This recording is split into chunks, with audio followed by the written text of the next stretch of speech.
Hello ladies and gentlemen, and today I'm going to be talking about Conor McGregor.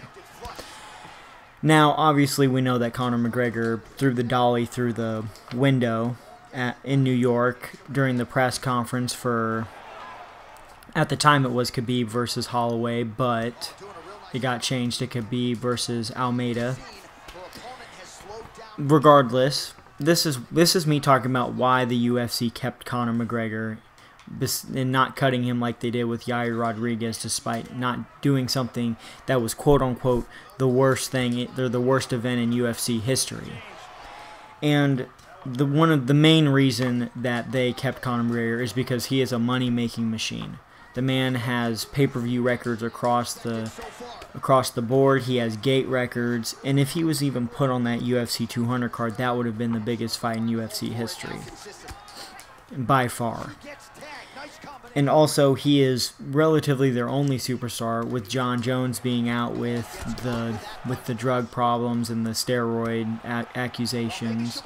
And then, who else? Ronda Rousey left for the WWE. And then, there's really nobody else out there. Everyone else isn't really as brash or as confident or anywhere even close, really. And then another problem that would ensue with them cutting him is that he would be open to the other markets of people needing a person or needing him as a fighter, which any market would want him. But the second biggest market besides the UFC is Bellator. And we all know that the Bellator people would sign Conor McGregor in a heartbeat, and then that would leave Bellator with easily the most stacked roster they have had up to date, because for the last decade or so, Bellator, and everyone else for that matter, hasn't gotten nearly as much talent, skill, or publicity as the UFC has. And the UFC doesn't even get its due diligence with the mainstream media. So with Conor McGregor, they would get way more publicity, and they would be bigger than they ever have been before, and possibly even start the transition and the domino effect over to Bellator becoming bigger than the UFC. Because then more people would probably sign with Bellator for the money fight, or to try and acquire the money fight, and it would just create a domino effect.